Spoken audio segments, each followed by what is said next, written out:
Ronaldo Caiado, Tarcísio de Freitas e o governador de Minas Gerais, Romeu Zema.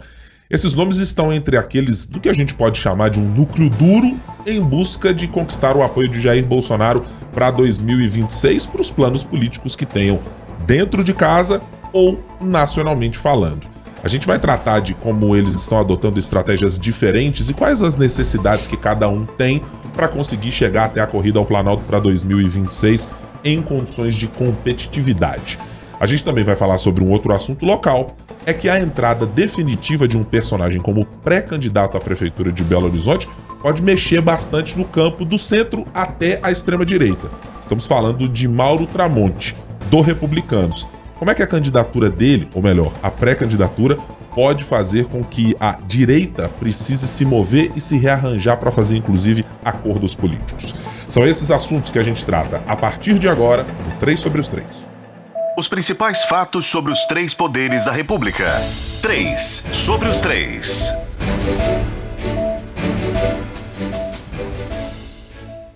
Olá, tudo bem? Eu sou Guilherme Ibrahim, seja muito bem-vindo, seja muito bem-vinda ao 3 sobre os 3. Semanalmente, a gente está sempre neste podcast com um trio de comentaristas da Sempre Editora abordando os assuntos mais importantes ou que a gente coloca no nosso radar ao longo da semana e que perpassam os 3 poderes, o Executivo, o Legislativo e o Judiciário. Se você está nos acompanhando pela primeira vez, peço a gentileza de que você nos siga nas redes sociais. Estamos lá no canal de O Tempo, youtube.com/O Tempo. Você também pode nos acompanhar, se quiser somente em áudio, na sua plataforma principal de podcasts ou também pode no seu tocador principal de música. Nós estamos disponíveis em todos eles.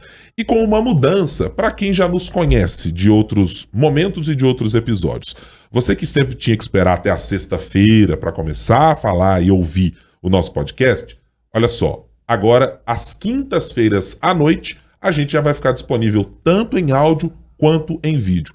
Então a gente vai chegar sempre um pouquinho mais cedo para, se você quiser ouvir na sexta-feira, no sábado, quando quiser, pode ficar tranquilo que desde a quinta-feira à noite nosso podcast estará disponível para você, caro ouvinte, caro ouvinte. Marina Schettini, nossa editora de política aqui do Jornal O Tempo, como vai? Prazer em tê-la mais uma vez, tudo bem? Eu vou bem, Guilherme, obrigada, é um prazer estar aqui. Ótimo tê-la conosco. E também, direto da capital federal, ela que sempre marca presença, a editora-chefe de O Tempo na capital federal, Francine Ferreira, eu quase me confundi. Oxi. Oi, Fran, tudo bem? Eu senti uma pausa dramática. Foi uma ali. pausa dramática. Nossa, esqueceu meu nome, que triste. Oi, gente. Eu tava pensando em te chamar por um sobrenome mais antigo, assim, que eu lembrava de você nas coberturas, etc, etc. O Alves, Né? já O foi. Alves, exatamente. Já foi. A gente fez um rebrand mesmo. Olha só. Numerologia. Foi numerologia. Ai, mas continua a mesma. Tá, continua. Certamente. Primeiro eu era fã como leitor, agora eu sou fã como colega de empresa. Tanto faz, se é a Alves ou se é a Ferreira. E como tá amiga. tudo certo. Que bom, gente. Tô feliz agora, ó. Meu autoestima já tá melhor. E principalmente agora como atleta profissional, ou semi-profissional ainda, né? Tá no caminho ainda. Vamos lá, iniciante. Então tá, iniciante. Já que nós falamos em branding e rebranding, segundo a Francine Ferreira, vamos começar a nossa conversa sobre gente que vai precisar fazer muito de branding e de rebranding para alguns dos nomes que estão pensados por cada um dessas pessoas sobre como querem ser vistos pelo eleitor em 2026. Em especial, para uma figura política que detém um espólio eleitoral muito relevante, uma presença ainda gigantesca frente ao eleitorado, que é o ex-presidente da República, Jair Bolsonaro. Está inelegível para as próximas eleições e também para o pleito de 2030, mas não deixou de ser uma figura absolutamente influente e muito participativa da política nacional. Está viajando o país, está circulando por diversas cidades, temporariamente está fazendo a sua recuperação, desejamos evidentemente pronta recuperação ao ex-presidente no tratamento que está fazendo para a sua erisipela, mas é um ativo que todo mundo está pensando em como utilizar em 2026. Vou pensar aqui em 3 nomes, que é o que a gente discutiu antes de começar o podcast. O nosso governador de Minas Gerais, Romeu Zema, Ronaldo Caiado, governador de Goiás, e o governador de São Paulo, Tarcísio de Freitas. Esses 3 nomes são aqueles que despontam na avaliação de vocês como os mais, neste momento, abraçados ao espólio eleitoral de Jair Bolsonaro. E vou começar por você, Fran. quem está se posicionando e de que maneira diante dos fatos políticos todos que nós tivemos ao longo desse 2024. Pois é, se a gente for analisar esses nomes aí que estão nessa luta pela bênção, né, de Jair Bolsonaro, a gente vê hoje na frente, né, Tarcísio de Freitas, governador de São Paulo pelo Republicanos. Ele que é um amigo pessoal do ex-presidente Jair Bolsonaro e ficou ainda mais próximo, né, principalmente quando foi ministro aí. E o que a gente tem visto também são gestos muito claros do Tarcísio mostrando para Jair Bolsonaro que o respeita, que o quer ao seu lado. A gente viu em atos públicos, por exemplo, Tarcísio defendendo o ex-presidente de diversas acusações da Polícia Federal, como, por exemplo, de arquitetar um golpe de Estado, da questão das joias, enfim. O Tarcísio, ultimamente, a gente tem visto ele muito se posicionando de forma a defender o legado de Jair Bolsonaro, deixando muito claro isso, né? Hoje também, ali daquele núcleo duro próximo do ex-presidente, ele é um dos nomes que tem, digamos que tem maior apoio, assim, né, desses mais próximos, justamente por essa relação tão próxima dele, uma relação que passa do político e já vai para o pessoal. Então, hoje, ele realmente desponta aí, inclusive na preferência de um dos filhos do ex-presidente. Agora, a gente tem esses outros dois nomes. Ronaldo Caiado, do União Brasil, não esconde para ninguém, em todas as entrevistas, deixa muito claro que quer concorrer à presidência da República e que quer fazer isso com o apoio de Bolsonaro. Se não for, ele vai continuar e ele quer se posicionar como o nome da direita. Tanto é que todas as vindas dele aqui para Brasília, a gente vê muito ele batendo numa tecla, que inclusive é uma pauta, né, que ganhou muita força aí com o bolsonarismo, que é a questão da segurança pública, né? Então ele defende penas mais duras para adolescentes, questão de armamento, várias questões que ele já começa a se posicionar para tentar ganhar parte desse eleitorado. Mas o Ronaldo Caiado, ele é uma figura conhecida de longa data, principalmente em Goiás, obviamente, né? E ele pelo menos tem a figura dele também, dele própria, se caso não conseguir o apoio de Jair Bolsonaro. Mas ele tá aí, ele tá lutando mesmo, ele tá tentando de todo jeito mostrar para o Bolsonaro que ele é o melhor nome. Por outro lado, a gente tem o governador de Minas Gerais, Romeu Zema, do Partido Novo, que não é unanimidade no Novo, mas que o Partido Novo acaba aceitando também por esse capital político que ele tem, né? O Zema, a gente lembra que na primeira eleição, primeira vez que ele foi eleito, ninguém acreditava, né, que ele fosse vencer aí Antônio Anastasia, e no fim deu uma virada, acabou vencendo, e ele trabalha muito em Minas Gerais, a gente sabe disso, no interior, né, conversando ali, indo nas pequenas cidades, parando do nada no meio de um lugar que nunca às vezes recebeu um governador. Então, essa é o modo dele. Então, assim, esse é o modo dele. De vez em quando ele solta uma ou outra gafe ali, mas ele descola um pouco, assim, na minha avaliação da figura do ex-presidente, e o que já tem sido dito, assim, aqui, claro, que se tiver o apoio de Bolsonaro, ótimo, ajuda muito por causa, né, de toda a questão política, desses apoiadores que ele tem,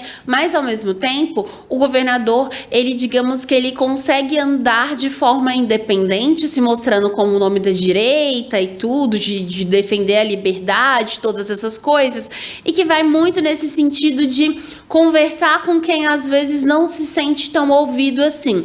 Mas é claro que ele está nessa luta aí hoje pelo apoio de Jair Bolsonaro. Mas se a gente for analisar esses três nomes, eu acho, assim, resumindo, né, acho que Tarcísio de Freitas hoje é quem tem ido à frente, quem tem estado à frente ali dessas batalhas que o Bolsonaro tem travado hoje em dia, principalmente relacionadas ao judiciário, né? Zema e Caiado também defendem, mas de um modo mais tímido. Então, se nada sair do script, a gente sabe que política tudo muda o tempo todo, a tendência hoje é que ele seja abençoado aí pelo clã da família Bolsonaro, né? Marina, há relações políticas que estão colocadas entre, por exemplo, o deputado Eduardo Bolsonaro foi um daqueles que indicou o principal secretário hoje, pelo menos da visibilidade pública que a gente tem visto nas discussões paulistas, que é o secretário Derrite, na segurança pública. É aquele que volta e meia, quem está fora do estado, dentro do estado de São Paulo, tem visto, olha, mas tem as operações policiais que estão promovendo uma matança danada por lá, com críticas muito específicas, mas é um nome indicado por Eduardo Bolsonaro, ou seja, tem uma relação com Tarcísio de Freitas que me parece mais umbilicalmente conectada do que os outros dois, Romeu Zema e Ronaldo Caiado. Mas quero a sua avaliação. Em que posição estão cada um desses 3 personagens que nós separamos aqui para essa edição do podcast, na possibilidade de colocar um braço dado ou pelo menos caminhar lado a lado com o ex-presidente da República?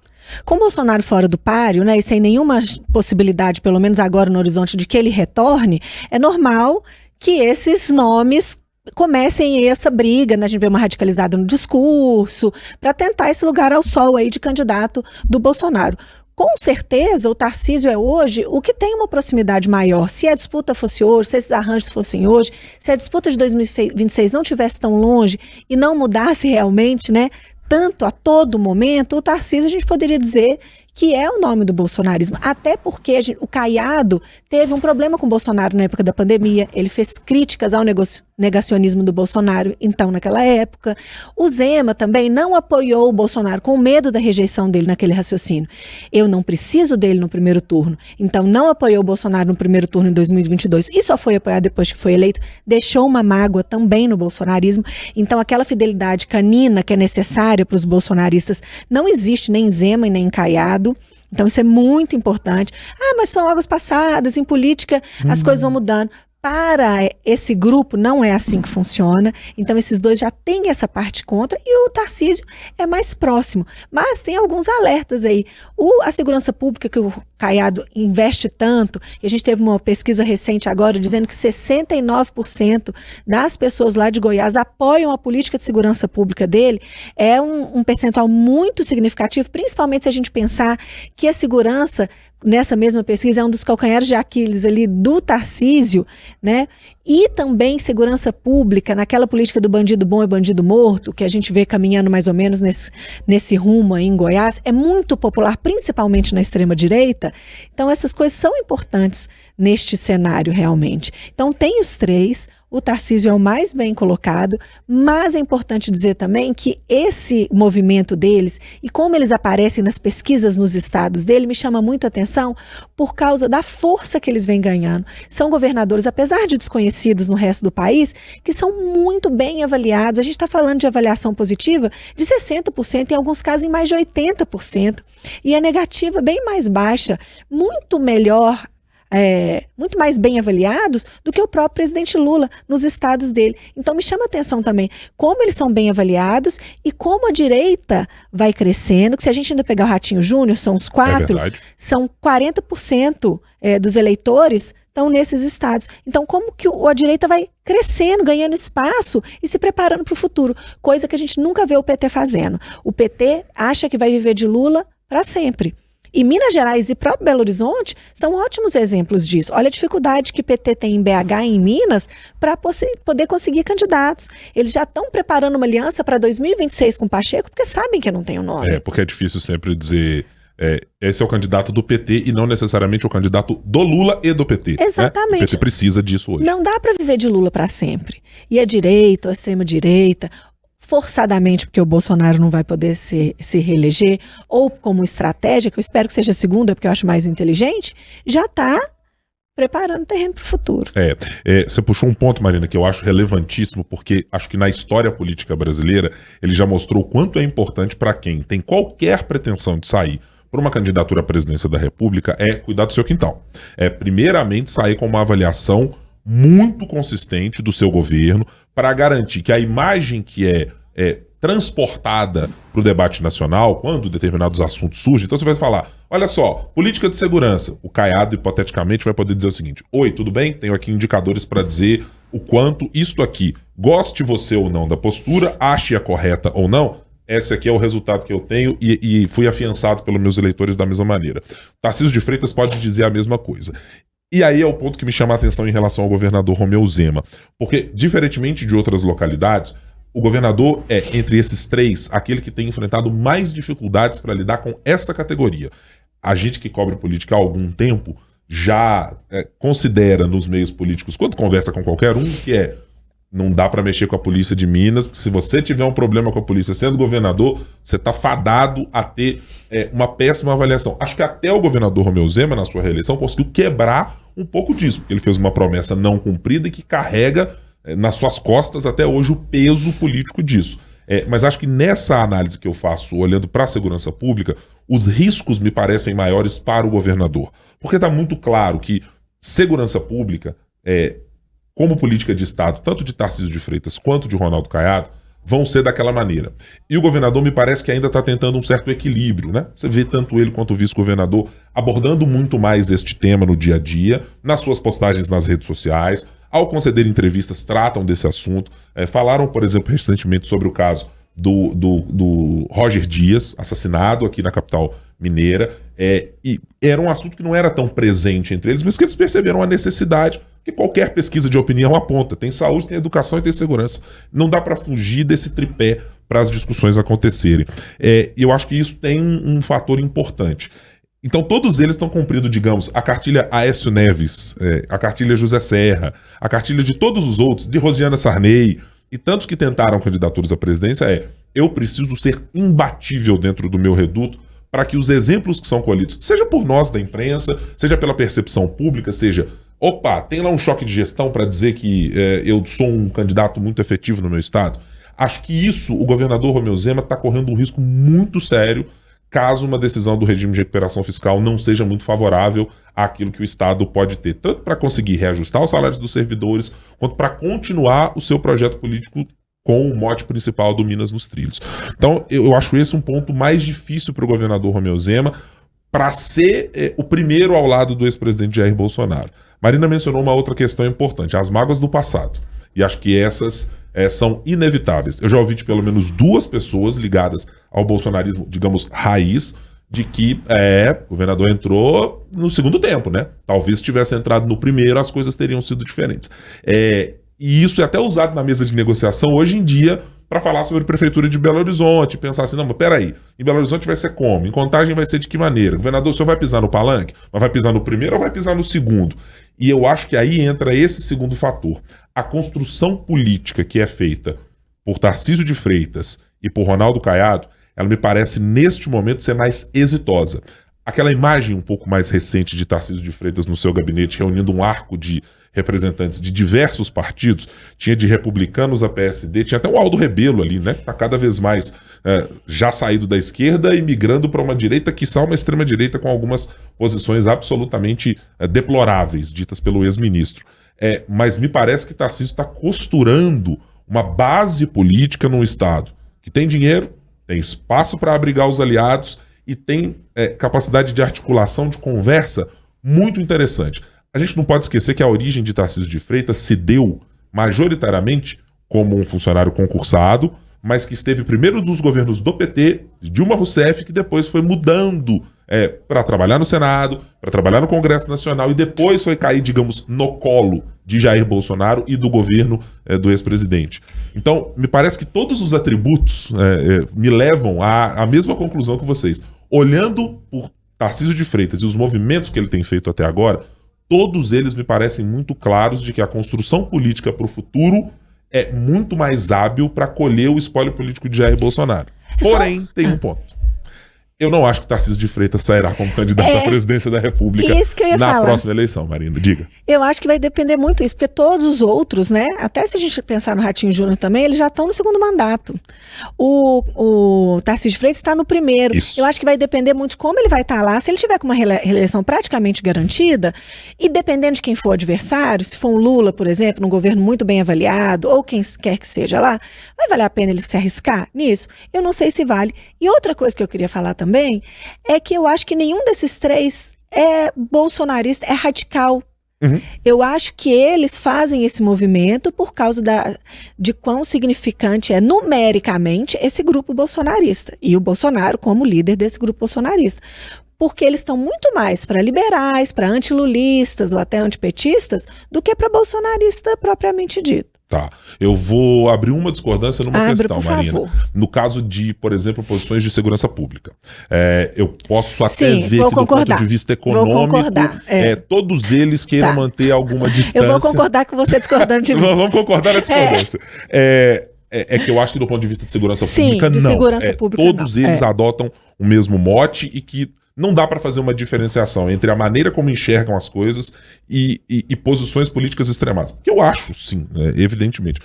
O ouvinte é legítimo para ter total discordância, mas eu não sou adepto da política do vamos espremer, vamos dar tiro para matar o tempo inteiro. Não acho que isso seja a solução e não me parece que a guerra nem ao tráfico, nem a outros problemas de segurança pública esteja melhorando e estejamos resolvendo problemas adotando uma política dessa maneira. Feito esse parênteses, diga, Fran. Não, e tem uma questão também que eu acho importante mencionar, vocês falaram disso em alguns momentos, que é também com quem que o eleitorado bolsonarista, de fato, que é esse mais ligado à extrema-direita, e essas posições radicais de Jair Bolsonaro vão se identificar também, né? Porque se os aliados ali políticos também lembram dessa, digamos, ingratidão, dessa demora de apoiar Bolsonaro e tudo mais, os eleitores muito mais. Ok, que eles seguem sempre o que o Bolsonaro fala, de forma geral, né? Mas também vai depender muito de quem vai ter mais identificação hoje com esse eleitorado, com essa parcela aí da população. E hoje o que a gente vê até muito nas próprias redes sociais, e é o que a gente vê o Eduardo fazendo, o próprio Jair Bolsonaro, é colocar cada vez mais a imagem de Tarcísio mais próxima realmente desse eleitorado raiz, vamos dizer assim, né? Então, vai depender, todo mundo está disputando a bênção dele, né? Mas também depende aí de quem que o eleitorado dele, de certa forma, vai querer. E a gente sabe que eles levam muito isso em conta, uma vez que é por meio das redes sociais, por meio de tudo isso, que eles permanecem com toda essa força, né? Então, essa identificação também que a gente vai ver, por exemplo, que vocês citaram, né, do Zema, mais ligado à segurança pública e tudo isso, é justamente essa tentativa de aproximar. Agora, no primeiro turno é uma coisa, né? Segundo é outra. Mas quem tá mais hoje realmente é o Tarcísio. Mas aí vai depender também de quem que vai ser o nome da esquerda. É tanta coisa até chegar lá, né? Mas é interessante de ver todas essas movimentações e qual aí que vai tentar ser o bolsonarismo raiz mesmo na disputa de 26. Eu tô naquela, Fran, que serão os indicadores econômicos até 2026 que vão indicar quem vai ser o candidato da esquerda e muito disso indicar a posição política de Tarcísio de Freitas. Enfrentar um governo federal com uma máquina do tamanho que é, mesmo sendo o governo de São Paulo, que é uma máquina robusta, tem musculatura pelo estado inteiro, você tem apoio partidário de quase todos os grandes caciques, donos dos partidos, estão ali para decidir o que vai acontecer.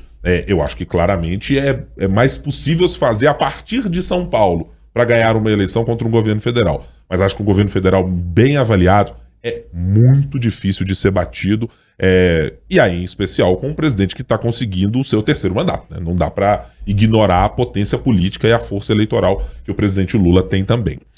Senhoritas, vamos passar aqui para a nossa segunda parte da conversa para tratar dos assuntos locais.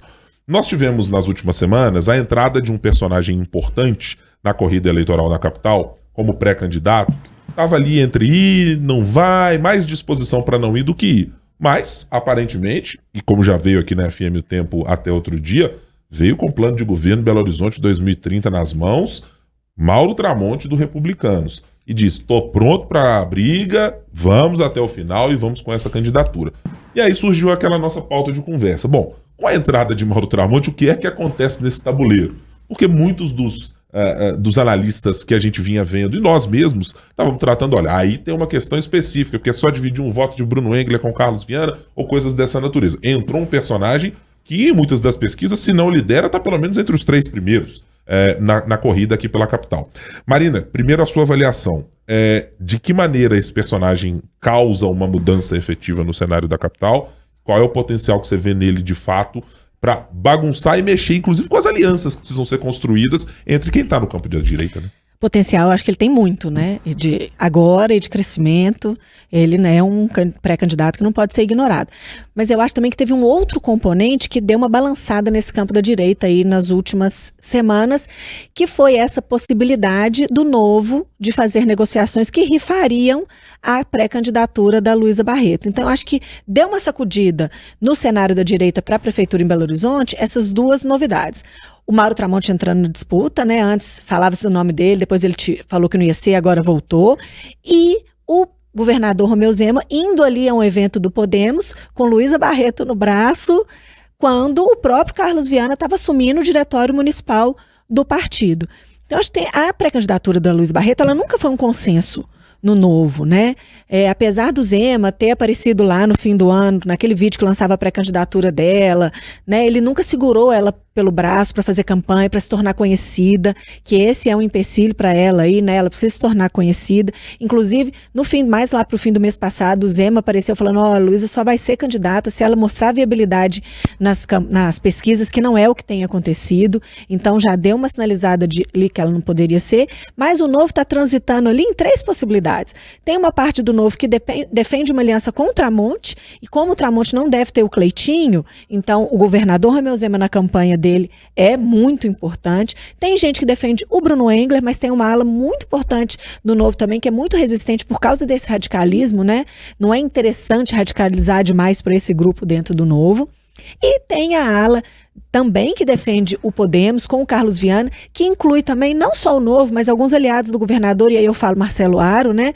Porque se faz um acordo com o Viana, que o Viana deixa o cargo no Senado, o Castelar, que é aliado do Aro, assume a vaga dele no Senado, então isso é muito importante para o Marcelo Aro, essa articulação, então ele está muito pesado nisso. Então tem essas 3 possibilidades que mexeram demais com o calendário e com o cenário, e que tem a ver também com 2026, que esses arranjos são feitos para 2026, por exemplo. Apoia o Viana agora, o Podemos apoia o Matheus Simões em 2026, pode ter alguma relação com o cenário nacional também. Então isso tudo é uma costura que vai ser feita, que agora caminha para Novo com Viana, mas que ainda está em aberto. Eu sou daqueles, Marina, que olho para esse cenário do centro para a direita com uma necessidade que esses atores tinham antes de simplesmente esperar e deixar o barco correr. Cada um olhando para o seu eleitorado, dizendo: não, o meu está concentrado aqui, o meu está aqui mais ou menos esse, etc. Só que eu acho que com candidaturas que têm potenciais distintos de alcançar o eleitor, e por vezes isso é um pouco turvo, né? Assim, quando você se pergunta quem é exatamente o eleitor de Mauro Tramonte, né? Ele pode girar num aspecto de chegar o mais próximo de centro, mas pode ser alguém mais próximo da extrema-direita. Não há uma definição muito clara. O de Bruno Engler, não. Você vai dizer: olha, é o bolsonarista que está com Jair Bolsonaro, estará com Bruno Engler, está com Cabo Júnior Amaral, está com Eduardo Bolsonaro. Ele é um seguidor quase desse eleitor. Com Carlos Viana, é sempre aquela dúvida que paira. Bom, o quanto digamos, um ex-bolsonarista toparia voltar para Carlos Viana, dizer: não, mas para o município ele é mais adequado, eu prefiro do que em relação ao candidato do ex-presidente Jair Bolsonaro. Eu acho que isso criou um certo embaraço entre as posições políticas que estão todas ali colocadas, que fazem com que esses atores tenham que abrir esse flanco de negociação, como você mencionou.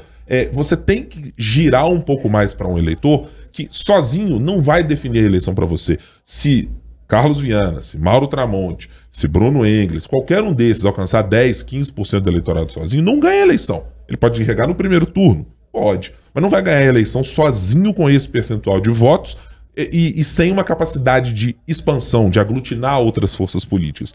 Então eu acho que todo mundo passou nesse campo a olhar um pouco mais com lupa para o eleitorado do outro e dizer: onde é que eu posso captar alguma coisa aqui ou acolá desse eleitor? E acho muito interessante que tenha acontecido este movimento do Podemos, juntamente com Carlos Viana e com o Partido Novo, porque ele mostra uma relação que a gente já chegou a achar que, não, em algum momento era um pouco mais estremecida com Marcelo Aro, porque tinha ali uma interferência de tentar, no caso Gabriel Azevedo, trazer o Partido Novo para junto dele.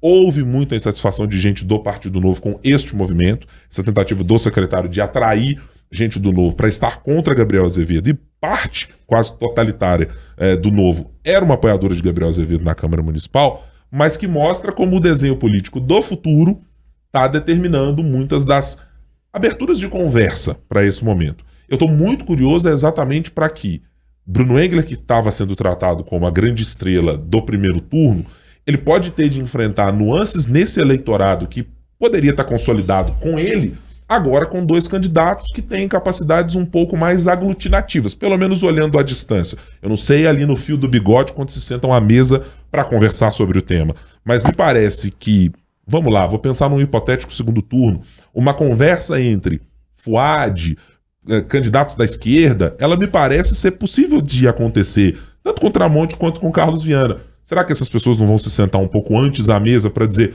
olha só, vamos aqui estabelecer alguns limites para essa conversa? Mas não sei se muitos desses adversários políticos fariam com o Bruno Engler, por exemplo. Duda Salabert? Certamente não aconteceria. Com Rogério Correia? Certamente não acontecerá. Então eu acho que isso também pode criar um fator de essa espécie de rebuliço na direita, que pode fazer com que esses candidatos que já estão bem posicionados na pesquisa, como o Bruno Engler está, tanto Viana quanto o Mauro Tramonte, que eles talvez consigam ter uma portinha um pouco mais aberta para os pontos de diálogo que podem ter. Fran, a sua avaliação?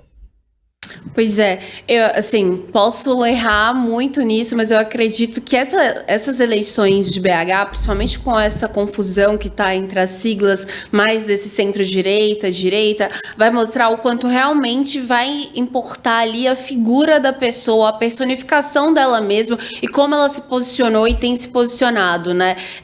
Eu acredito que vai valer muito mais ali uma figura, por exemplo, Mauro Tramonte, Viana, já são amplamente conhecidos pela população de BH, principalmente também em função do histórico deles, né, seja em rádio ou em televisão. Então, de certa forma, as pessoas se identificam com posicionamentos, seja com não concordar com questões públicas, as críticas em relação à saúde, educação, segurança pública e tudo mais. Só que, ao mesmo tempo, a gente sabe da importância dos partidos, principalmente a gente vai falar de fundo eleitoral, né, do quanto que isso pode dar aquele up ali que a campanha, inclusive, fazer com que uma pessoa desconhecida se torne conhecida. Tanto é que uma das preocupações da equipe de pré-campanha de Fouad Noman é justamente tornar ele uma pessoa mais conhecida. Acredito que se antes a gente tinha muito claro quem é do PT, quem é do PSDB, quem é do PSB, por exemplo, e a gente tinha também total noção de que se a pessoa é do PT, ela defende isso, isso e aquilo. Se ela é do PSDB, defende isso, isso, aquilo. Eu acho que agora a gente entrou nessa amplitude também de muitas siglas de direita, siglas de esquerda, mas que também ali namoram como as siglas de direita. E isso acabou se confundindo de tal modo que hoje para o eleitor, na minha avaliação, principalmente de BH, vai importar muito mais a figura. E aí também depende da figura do padrinho. Por exemplo, se Bolsonaro vai entrar, né, na campanha de Bruno Engler, isso vai ter um peso enorme. Romeu Zema, quem ele decidir apoiar, também. Da mesma forma, o presidente Lula. Mas vai importar muito na minha avaliação hoje como esses pré-candidatos eles vão se posicionar. Mauro Tramonte, por exemplo, fica ali mais do centro, à direita, então ele vai continuar com isso ou vai flertar ali mais com a direita? Acho que tudo isso a gente vai conseguir acompanhar e ver realmente o que o eleitorado de BH tá de olho. Na minha avaliação, vai estar de olho muito mais nas pessoas. As siglas vão servir muito mais ali para dar esse apoio robusto em questão financeira, em questão de tempo, de chapas de vereadores, que é muito importante também, mas vai valer muito ali quem é a pessoa. Nessas sopas de letrinha, né? O que a pessoa fez, o que ela faz, o que ela fala, o que defende ou já defendeu, vai contar muito. Eu vou só colocar aqui também uma outra parte aqui da nossa conversa, que tem uma segunda prateleira de candidatos, que eu estou tratando na segunda prateleira, não porque tenham menor competitividade ou porque não tenham chances de ganhar a prefeitura, não tem nada a ver com isso. É só porque a gente alocou aqui nesses candidatos na nossa escolha para esse podcast, que é o prefeito Fouad Noman, que eu acho que pessoalmente se identifica como um candidato de centro-direita ou algo dessa natureza. O próprio vereador Gabriel Azevedo, presidente da Câmara Municipal, que está colocado nessa condição de, olha, eu sou um centro radical.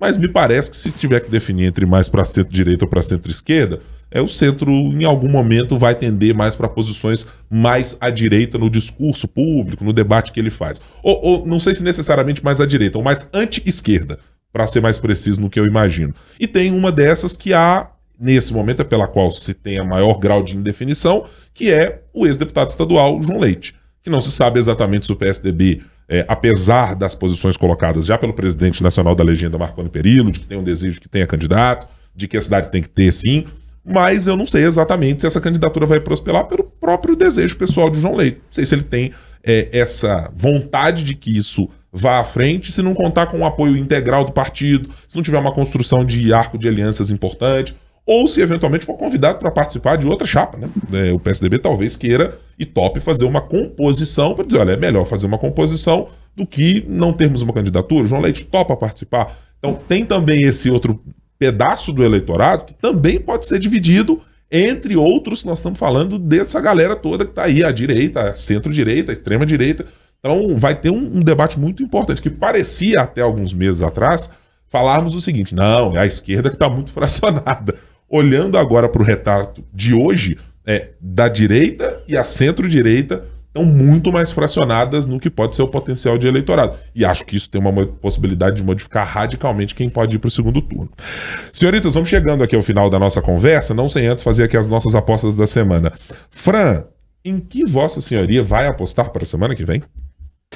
Como vai ser esse comportamento do Paulo Pimenta, né? Então, ministro da Secretaria de Comunicação Social, agora como autoridade do Rio Grande do Sul. Então, a gente vai ver aí se a questão vai mesmo politizar ou se vai conseguir ser o nome do governo federal sem bandeiras. Interessante, um baita aspecto, Fran. Marina Schettini, qual é a sua avaliação? Eu vou continuar olhando para a Assembleia, para o reajuste dos servidores. A gente teve hoje, né, na quinta-feira, a aprovação em segundo turno de outros reajustes, né? Funcionários do TJ, da Assembleia. Enquanto isso, os servidores públicos do Executivo continuam ali sem perspectiva. Eu tô hoje ao lado da bancada de Brasília, que eu acho que este assunto Paulo Pimenta ainda vai render bastante no Rio Grande do Sul. Estamos falando de uma tragédia em que paixões ficam absolutamente afloradas e também os discursos acabam indo nesta mesma ordem. Eu não olho para o ministro Paulo Pimenta como sendo aquele exatamente que tem a maior grau de serenidade para lidar com os assuntos, especialmente quando agora estamos tratando de fake news, e aí a gente já vê deputado preocupado, tem senador, como o nosso senador Cleitinho aqui, por exemplo, crítico feroz do Paulo Pimenta. Então eu acho que isso ainda vai render um capítulo, e uma pena, é só para registrar, uma pena que deixemos pairar sobre uma atuação no Rio Grande do Sul, que vai precisar de ajuda, não é para um mês, não é para 2. Vai precisar durante muito tempo da ajuda do governo federal e de todos nós, que a gente deixe parar as questões políticas, infelizmente, por uma tragédia como essa por lá. Senhoritas, obrigado pela companhia. Fran, a gente se fala na semana que vem? Até semana que vem. Marina Schettini, na semana que vem, Vossa Senhoria aqui também. Até. Muito obrigado a você que nos acompanhou no 3 sobre os 3 dessa semana. E como eu disse no começo da nossa conversa, a partir de agora, sempre às quintas-feiras, já estamos disponíveis. À noite, você chegou em casa, depois do trabalho, se organizou, já pode procurar aí no seu tocador de podcast ou então no nosso canal de O Tempo no YouTube, para você acompanhar os nossos conteúdos aqui do 3 sobre os 3. Muito obrigado. Tchau, tchau.